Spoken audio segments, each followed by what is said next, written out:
قرآن کی ہدایت بھول گئے، سنت کی فضیلت بھول گئے۔ اللہ کا کرم ہے اور بڑا احسان ہے کہ اللہ نے ہم کو نماز با جماعت پڑھنے کی توفیق عطا فرمائی، اور مزید کرم یہ ہوا کہ دین کی مجلس میں دین کی فکروں کو لے کر بیٹھنے کی توفیق عطا فرمائی۔ دوستوں، یہ مجلس دیکھنے کے اعتبار سے بہت چھوٹی ہے، لیکن اللہ کے یہاں اس کی بہت بڑی قدر ہے، جس کے بارے میں نبی کریم صلی اللہ علیہ وسلم ارشاد فرماتے ہیں، جو لوگ بھی اللہ کے ذکر کے لیے جمع ہو اور ان کا مقصد صرف اللہ ہی کی رضا ہو، تو آسمان سے ایک فرشتہ آواز دیتا ہے کہ تم بخش دیے گئے اور تمہاری برائیوں کو نیکیوں سے بدل دیا گیا۔ نبی کریم صلی اللہ علیہ وسلم کا یہ بھی ارشاد ہے کہ قیامت کے دن اللہ تبارک و تعالی بعض قوموں کا حشر اس طرح فرمائیں گے کہ ان کے چہروں پر نور چمکتا ہوا ہوگا، وہ موتیوں کے منبروں پر ہوں گے، لوگ ان پر رشک کرتے ہوں گے، وہ انبیاء اور شہداء نہیں ہوں گے۔ کسی نے عرض کیا، یا رسول اللہ، ان کا حال بیان کر دیجئے کہ ہم ان کو پہچان لیں۔ نبی کریم صلی اللہ علیہ وسلم نے فرمایا کہ وہ لوگ ہوں گے جو اللہ کی محبت میں مختلف جگہوں سے، مختلف خاندانوں سے آ کر ایک جگہ جمع ہو گئے ہوں اور اللہ کے ذکر میں مشغول ہو گئے ہوں۔ تو دوستو، اللہ ہم سب کو ان باتوں پر یقین نصیب فرمائے اور بار بار ایسی دین کی مجلسوں میں جم کر بیٹھنے کی اللہ ہم سب کو توفیق نصیب فرمائے۔ تو بہرحال آج کی اس محفل میں آج اس کو جو بات کہنا ہے وہ یہ ہے کہ دوستو، آج پوری امت تقسیم ہو چکی ہے، امت میں اختلافات کا ایک سیلاب امن پڑا ہے۔ میرے نبی کریم صلی اللہ علیہ وسلم، ہم سب کے نبی صلی اللہ علیہ وسلم امت کو توڑنے کے لیے نہیں آئے تھے دوستو، امت کو جوڑنے کے لیے آئے تھے، اور پھر ہم کو بھی یہ طریقہ بتا دیا کہ امت کو جوڑتے رہو۔ دوستو، آج دنیا کے اندر ہم اگر حساب کریں، غور کریں، تو اس دنیا میں تقریباً اس دنیا کے اندر 8 ارب کے قریب انسان موجود ہے، جس کے اندر تقریباً 2 ارب مسلمان ہیں، اور ان 2 ارب مسلمانوں کے بارے میں اہل علم نے تحقیق کی تو پتہ چلا کہ ان میں 15% یا 20% نماز پڑھتے ہیں، اور بقیہ 85% سے زائد بھی بے نمازی ہے، اور ان میں جو 15% 20% جو نمازی ہیں، ہم سب جانتے ہیں کہ کتنے صحیح سنت کے مطابق پڑھتے ہیں۔ ان کا اندازہ آپ خود لگا لیں۔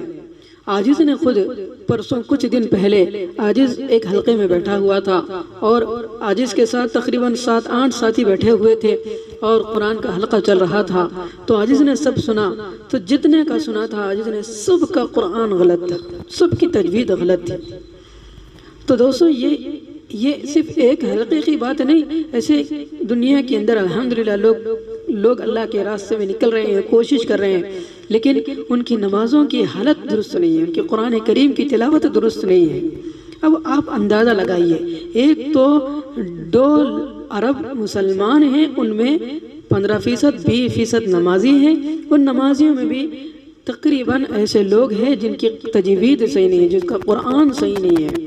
تو میرے عزیز و اقارب اور میرے دوستوں، یہ کتنی فکر کی بات ہے کہ اربوں انسان زندگی گزار رہے ہیں، ان کا آخرت میں کیا بنے گا دوستوں؟ ایک بات تو طے شدہ ہے، وہ یہ کہ اگر تمام انبیاء بھی مل کر کسی کافر کو جہنم کی آگ سے بچانا چاہیں تو بچا نہیں سکتے۔ آج ہمیں وہ امت کی فکر جو ہونی چاہیے، کسی کے جوان بیٹے کی لاش دوستو اگر گھر میں رکھی ہوئی ہو تو کیا وہ کاروبار پر جائے گا؟ کیونکہ اس کو ایک غم لگا ہوا ہے۔ ایسے ہی ہمیں امت کا غم لگ جائے دوستو کہ روزانہ ہزاروں آدمی بغیر کلمہ پڑھے دنیا سے جا رہے ہیں، ان کو آگ سے بچانا ہماری ذمہ داری ہے۔ ہم کاروبار کرنے کی نفی نہیں کرتے، بلکہ کاروبار کو مقصد بنانے کی نفی کرتے ہیں۔ ہم کاروبار کو مقصد نہ بنائیں، بلکہ زندگی میں اللہ کی بندگی کو مقصد بنائیں، امت کو ایک کرنا، امت کو جوڑنے کا اپنا مقصد بنائیں۔ دوستو یہ امت بڑی مشقت سے بنی ہے، اس کو نبی کریم صلی اللہ علیہ وسلم نے بڑی پیار سے، بڑی محنتوں سے، بڑے فاقوں سے، بڑے مجاہدوں سے، بڑے جہادوں سے، جنگوں سے آپ علیہ السلام نے اس امت کو ایک کیا ہے۔ دوستو اس امت کو بنانے میں نبی کریم صلی اللہ علیہ وسلم اور صحابہ کرام رضوان اللہ علیہ مجمعین نے بڑی مشقتیں اٹھائی ہے، اور ان کے دشمن یہود و نصارہ نے ہمیشہ ان کی کوششیں کی ہے، اس کی کوشش کی ہے کہ ایک مسلمان ایک امت نہ رہیں بلکہ ٹکڑے ٹکڑے ہوں۔ اب مسلمان اپنا امت پنا یعنی امت ہونے کی صفت کھو چکے ہیں۔ دوستو جب تک یہ امت بنے ہوئے تھے، چند لاکھ ساری دنیا پر بھاری پڑے تھے، ایک پکا مکان نہیں تھا، ایک مسجد پکی نہیں تھی، مسجد میں چراغ تک نہیں جلتا تھا۔ مسجد نبوی میں ہجرت کے 9ویں سال چراغ جلا ہے۔ سب سے پہلا چراغ جلانے والے تمیم داری ہیں، وہ 9 ہجری میں اسلام لائے، اور 9 ہجری تک قریب سارا عرب اسلام میں داخل ہو چکا تھا۔ دوستو مختلف قومیں، مختلف زمانے، مختلف قبیلے ایک امت بن چکے تھے۔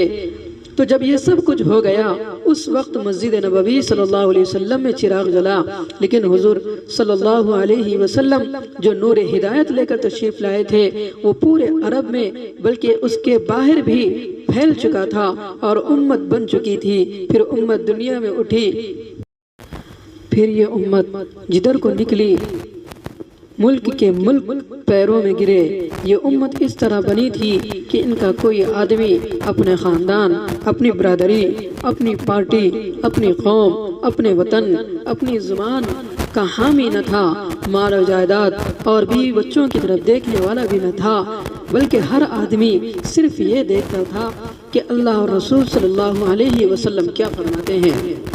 دوستو امت جب ہی بنتی ہے جب اللہ اور رسول صلی اللہ علیہ وسلم کے حکم کے مقابلے میں سارے رشتے، سارے تعلقات کٹ جائیں، سارے فرقے کٹ جائیں۔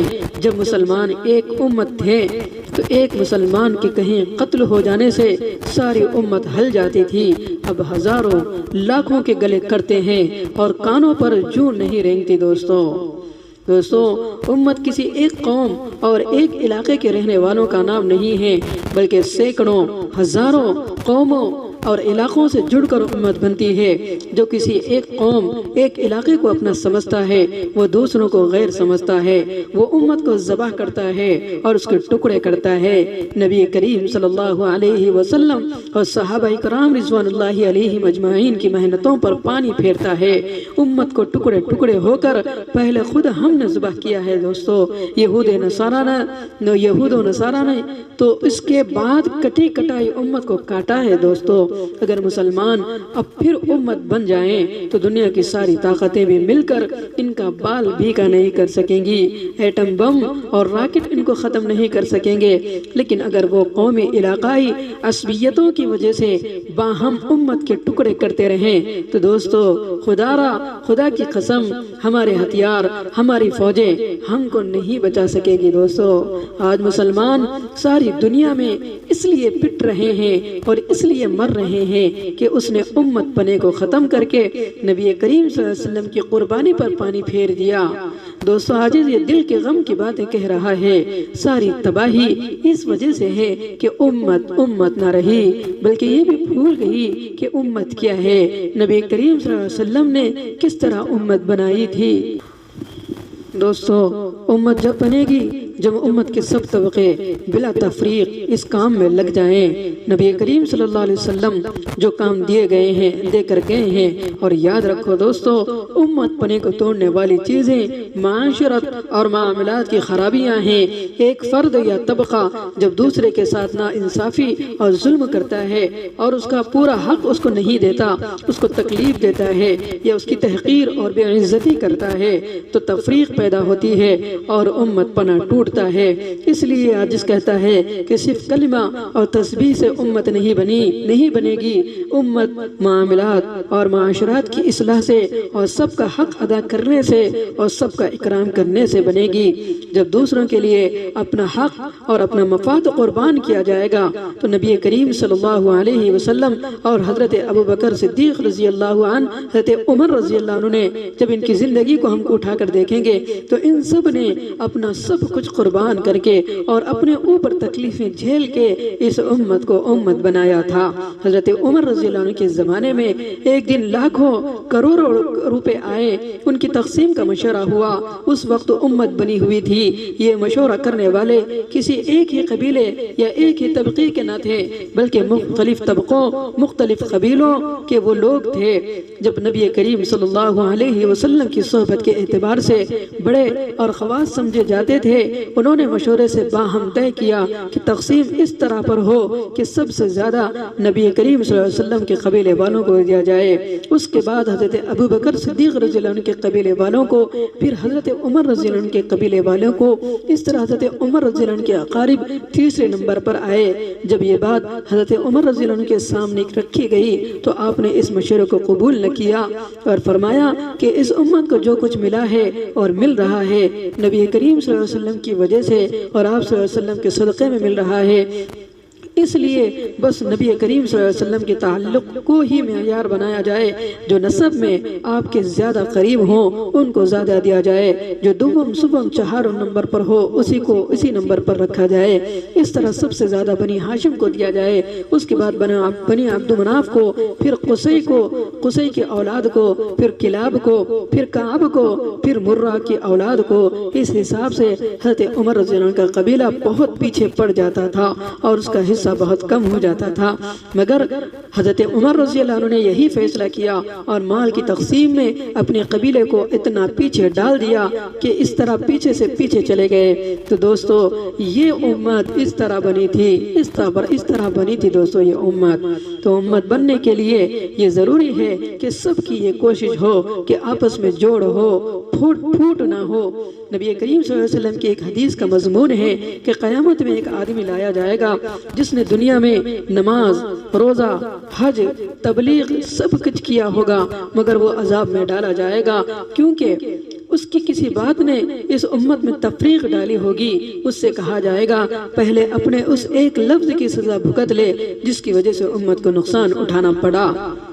اور ایک دوسرا آدمی ہوگا جس کے پاس نماز، روزہ، حج، تبلیغ وغیرہ کی بہت کمی ہوگی اور وہ خدا کے عذاب سے بہت ڈرتا ہوگا، مگر اس کو بہت ثواب سے نوازا جائے گا۔ وہ خود پوچھے گا کہ یہ کرم میرے کس عمل کی وجہ سے ہے، تو اس کو بتایا جائے گا کہ تو نے فلاں موقع پر ایک بات کہی تھی جس سے یہ امت جو ٹوٹی ہوئی تھی، امت میں پیدا ہونے والا ایک فساد رک گیا اور بجائے توڑ کے جوڑ پیدا ہو گیا۔ یہ سب تیرے اسی لفظ کے صلے اور ثواب کی وجہ سے ہے۔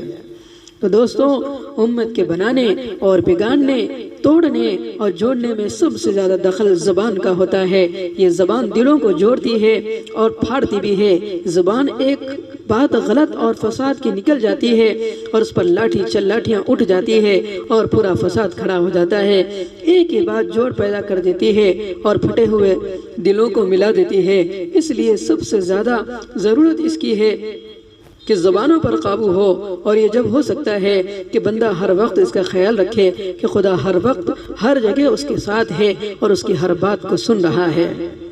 دوستو ذرا کتابیں اٹھا کر دیکھو، تاریخ کے اوراق اٹھا کر دیکھو کہ مدینے میں انصار کے دو قبیلے تھے، اوس اور خزرج۔ ان میں پشتوں سے عداوت اور لڑائی چلی آ رہی تھی۔ نبی کریم صلی اللہ علیہ وسلم جب ہجرت فرما کر مدینہ پہنچے اور انصار کو اسلام کی توفیق ملی تو نبی کریم صلی اللہ علیہ وسلم کی دعوت کی برکت سے ان کی پشتوں کی لڑائیاں ختم ہو گئی۔ اوس اور خزرج شیر و شکر ہو گئے۔ یہ دیکھ کر یہودیوں نے اسکیم بنائی کہ کس طرح ان کو پھر سے لڑایا جائے۔ ایک مجلس میں جس میں قبیلوں کے آدمی موجود تھے، ایک سازشی آدمی نے ان کی پرانی لڑائیوں سے متعلق کچھ شعر پڑھ کے اشتعال پیدا کر دیا۔ پہلے تو زبانیں ایک دوسرے کے خلاف چلی، پھر دونوں اطراف سے ہتھیار نکل آئے۔ نبی کریم صلی اللہ علیہ وسلم سے کسی نے جا کر کہا تو آپ فوراً تشریف لائے اور فرمایا کہ میرے ہوتے ہوئے تم آپس میں خون خرابہ کرو گے؟ آپ نے بہت مختصر مگر درد سے بھرا ہوا خطبہ دیا، فکر انگیز خطبہ دیا۔ دونوں فریقوں نے محسوس کر لیا، ان کے دلوں پر اثر کرتی چلی گئی آپ کی بات کہ ہمیں واقعتاً شیطان نے ورغلایا، دونوں بھی قبیلے روئے اور آپس میں آ کر گلے ملے، اور یہ آیت نازل ہوئی، یا ایھا الذین آمنوا اتقوا اللہ حق تقاتہ ولا تموتن الا وانتم مسلمون، اے مسلمانوں خدا سے ڈرو جیسا اس سے ڈرنا چاہیے، اور مرتے دم تک پورے مسلم اور خدا کے فرما بردار بندے بنے رہو۔ جب آدمی ہر وقت خدا کا خیال رکھے گا، اس کے قہر و عذاب سے ڈرتا رہے گا اور ہر دم اس کی تابعداری کرے گا، تو شیطان بھی اسے نہیں بہکا سکے گا، اور امت پھوٹ سے اور ساری خرابیوں سے محفوظ رہے گی۔ اللہ تعالیٰ نے قرآن کریم میں ارشاد فرمایا ہے، وَاعْتَصِمُوا بِحَبْلِ اللَّهِ جَمِيعًا وَلَا تَفَرَّقُوا وَاذْكُرُوا نِعْمَةَ اللَّهِ عَلَيْكُمْ إِذْ كُنْتُمْ أَعْدَاءً فَأَلَّفَ بَيْنَ قُلُوبِكُمْ فَأَصْبَحْتُمْ بِنِعْمَتِهِ إِخْوَانًا وَكُنْتُمْ عَلَى شَفَا حُفْرَةٍ مِّنَ النَّارِ فَأَنْقَذَكُم مِّنْهَا۔ دوستو اللہ کہہ رہے ہیں اللہ کی رسی کو یعنی اس کی کتاب پاک کو اور اس کے دین کو سب مل کر مضبوطی کے ساتھ تھامے رہو، یعنی پوری اجتماعیت کے ساتھ، امت پنے کی صفت کے ساتھ سب مل جل کر دین کی رسی کو تھامے رہو اور اس میں لگے رہو، اور قوم کی بنیاد پر یا علاقے کی بنیاد پر یا کسی اور بنیاد پر ٹکڑے نہ ہو۔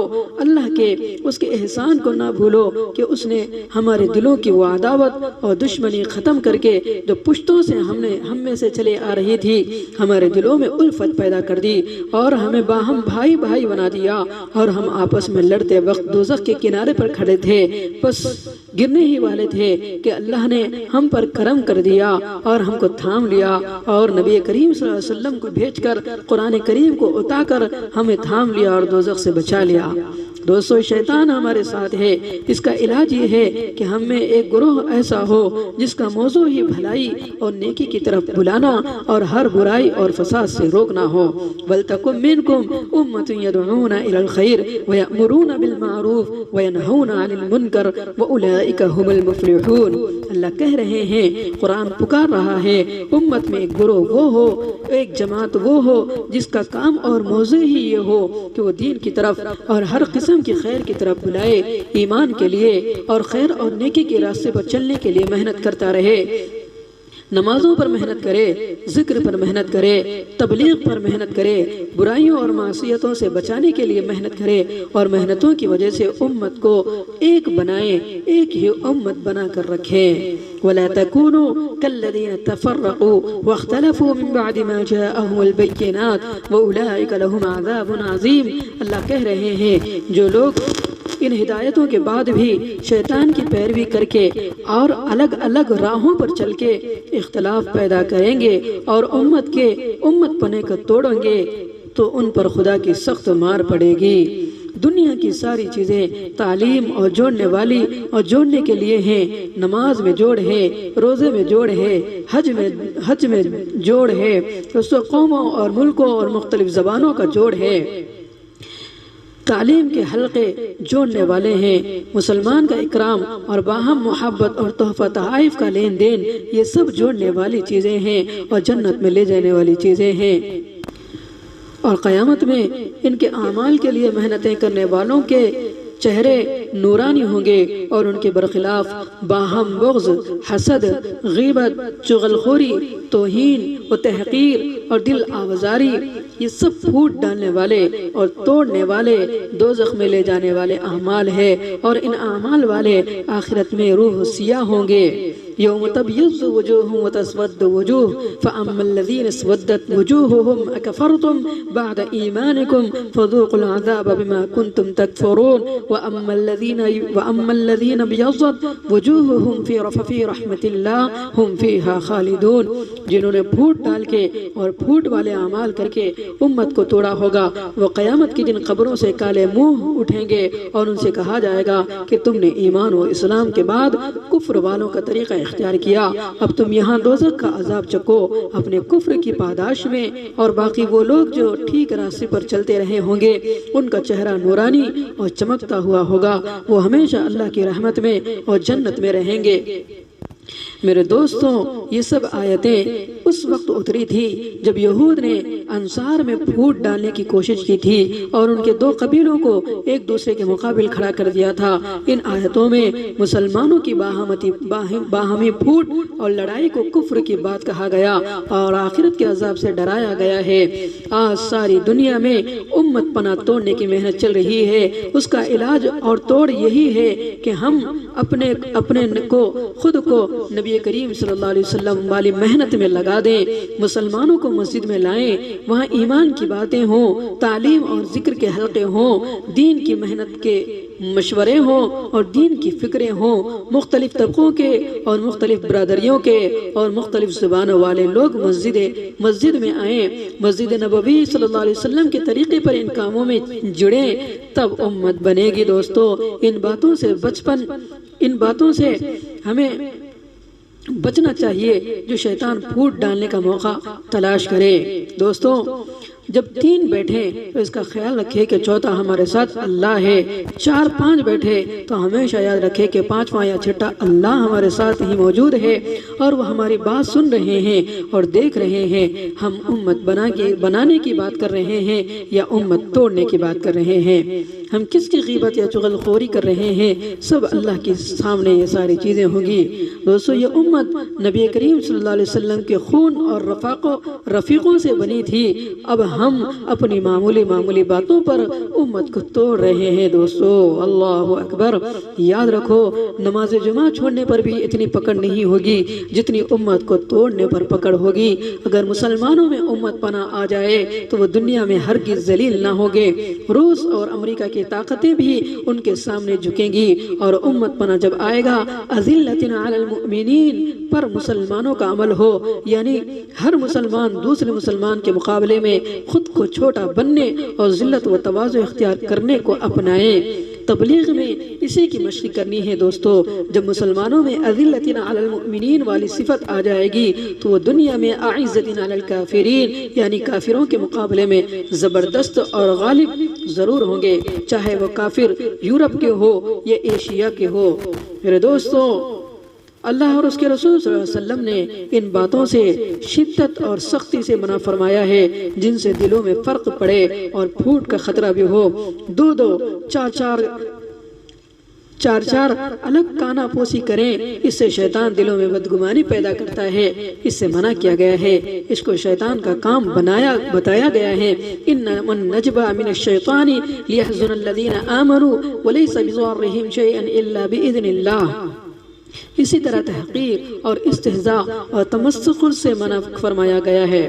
لا یسخر قوم من قوم عسى ان يكونوا خيرا منهم، اس سے بھی منع فرمایا گیا ہے کہ دوسروں کو کوئی برائی جو معلوم نہ ہو اس کو تجسس کر کے معلوم کیا جائے، اور جو برائی کسی کو معلوم ہو گئی اس کو دوسرے کے سامنے ذکر کرنے سے بھی منع فرمایا گیا ہے، اور غیبت کو حرام کہا گیا ہے۔ دوستو تو ان چیزوں سے ہم بچیں۔ دوستوں اپنے نفسوں اپنی ذاتوں کو قربان کیا جائے گا تو امت بنے گی، اور امت بنے گی تو عزت ملے گی، اور عزت ذلت روس اور امریکہ تک کے نقشوں میں نہیں ہے بلکہ خدا کے ہاتھ میں ہے، اور اس کے یہاں اصول اور ضابطہ ہے۔ جو شخص یا قوم خاندان یا طبقہ چمکانے والے اصول اور اعمال لاوے گے اس کو چمکائیں گے، جو مٹنے والے کام کریں گے ان کو مٹا دیں گے۔ یہود نبیوں کی اولاد ہیں، اصول توڑے تو اللہ نے ٹھوکر مار کر ان کو توڑ دیا۔ صحابہ اکرام رضوان اللہ علیہم اجمعین بت پرستوں کی اولاد تھے، انہوں نے چمکانے والے اصول اختیار کیے تو اللہ نے ان کو چمکا دیا۔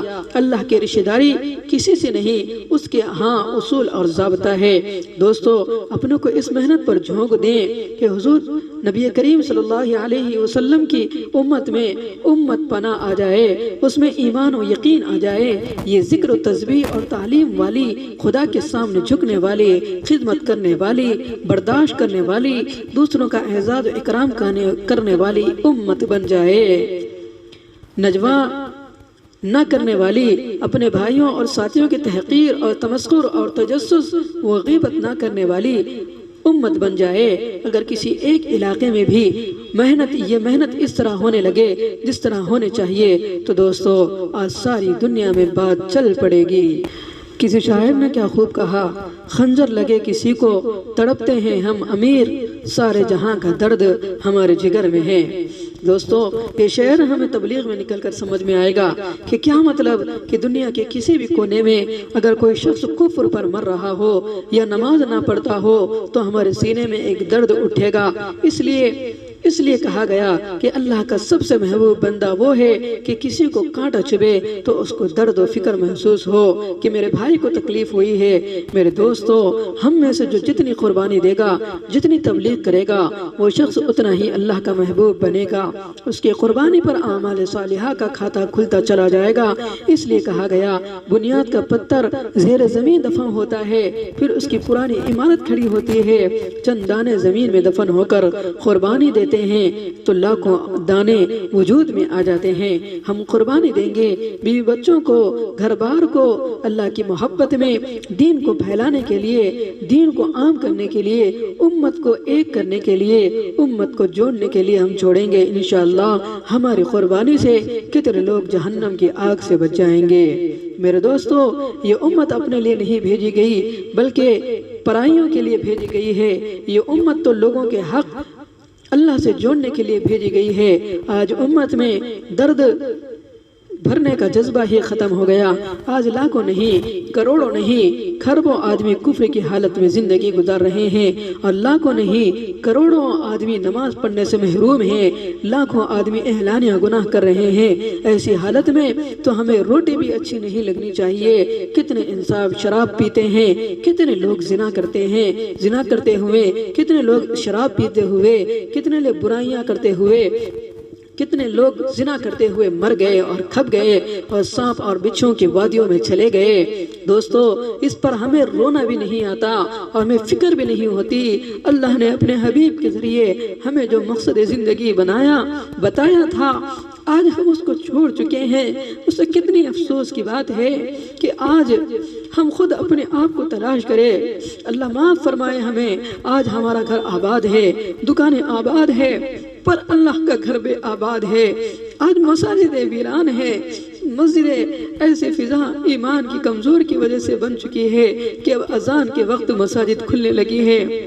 دوستو آج ہمارے گھر کا اگر کچھ بھی کلر بھی اڑ جاتا ہے تو فکر لگ جاتی ہے، تھوڑی سی خراش آتی ہے تو فکر لگ جاتی ہے۔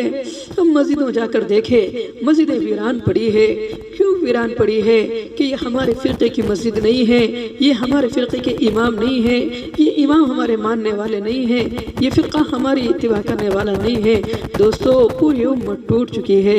آ جاؤ دوستو ہم سب مل کر عہد کریں کہ امت کو ایک بنائیں گے اور امت کو امت پنا سکھائیں گے، اور جو امت میں تفرق پڑ چکا ہے، امت جو بٹ گئی ہے، کٹ گئی ہے، نبی کریم صلی اللہ علیہ وسلم نے اپنے خون سے سینچ کر اس امت کو جوڑا تھا، اوس و خزرج کو جوڑا تھا، مختلف قبیلوں کو جوڑا تھا، مختلف ملکوں کو جوڑا تھا، مختلف شہروں کو، علاقوں کو جوڑا تھا۔ الگ زبانیں تھی، الگ لوگ تھے، الگ قبیلے کے تھے، تکبر اور غرور کی قومیں تھی، اللہ نے ان سب کو ایک کر دیا تھا، بت پرستوں کو ایک کر دیا تھا، مجوسیوں کو، یہودی و نصارہ کو ایک کر دیا تھا۔